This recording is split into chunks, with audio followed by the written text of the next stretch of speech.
குருவை கண்ட வாதவூர் பெருமான் தன்னை மறந்தார், தன் நாமம் கெட்டார், தலைப்பட்டார் தலைவன் தாளே என்று அடிவேர் அருந்த மரம் எப்படி சாயுமோ அப்படி குருநாதனுடைய திருவடியிலே விழுந்தார், பணிந்தார், சரணாகதி அடைந்தார். தியான நிலையிலே இருந்த குருநாதன் மெல்ல தன் கண்களை விழித்து பார்த்தான். நயன தீட்சை பெற்றார்.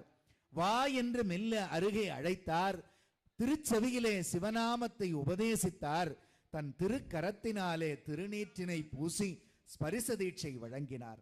என்ன நடப்பதென்று அறியாமல் கூடியிருந்த சீடர்கள் எல்லாம் அங்கலாய்த்து போய் புலகாங்கியத்தோடு நிற்க தன்னுடைய 2 திருவடிகளையும் தூக்கி வாதவூர் பெருமானுடைய சிரத்தின் மீது வைத்து, இணையார் திருவடி என் தலைமேல் வைத்தலுமே துணையான சுற்றங்கள் அத்தனையும் துறந்து ஒழிந்தேன், அணையார் புனல் தில்லை அம்பலத்தே ஆடுகின்ற புனையாளன் சீர்பாடி பூவல்லி கொய்யாமோ என்ற திருவாசகம் மலர்ந்த அந்த ஞான வாசகமாகிய இணையார் திருவடியை சுமந்து கொண்டு கண்ணீர் வார அழுது கொண்டிருந்தார் திருவாதவூர் பெருமான். அந்த உணர்வின் விளிம்பிலே இருப்பவரை பார்த்து சிவபெருமான் குருவடிவம் தாங்கியவர் பாடு என்று பணிக்கின்றார். பெருமானே, வார்த்தைகள் சொல்லறிந்து நின்ற தன்மையிலே நின்று நான் எங்கனம் பாடுவதென்று திகைத்த பொழுதுதான் அவர் உபதேசித்த சிவநாமத்தை வாழ்த்த வேண்டும் என்கின்ற உணர்வு ஏற்படுகிறது.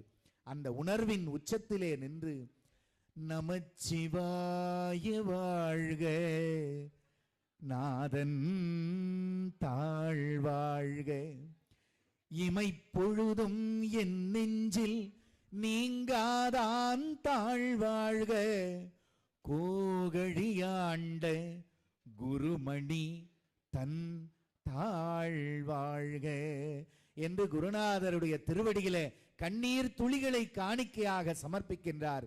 எல்லோரும் அழுகிறார்கள். எப்படி இந்த ஆனந்தத்தை சொல்லுவதென்று தெரியவில்லை என்று திகைக்கும் பொழுது மணிமணியான வாசகங்களை கொண்டு மாணிக்க ஒளியாக பாடிய உனக்கு மாணிக்க வாசகன் என்று தீக்ஷாநாமம் சூட்டுகிறேன் என்று குருநாதன் ஆசி வழங்க வாதவூர் பெருமான் மாணிக்க வாசகரானார்.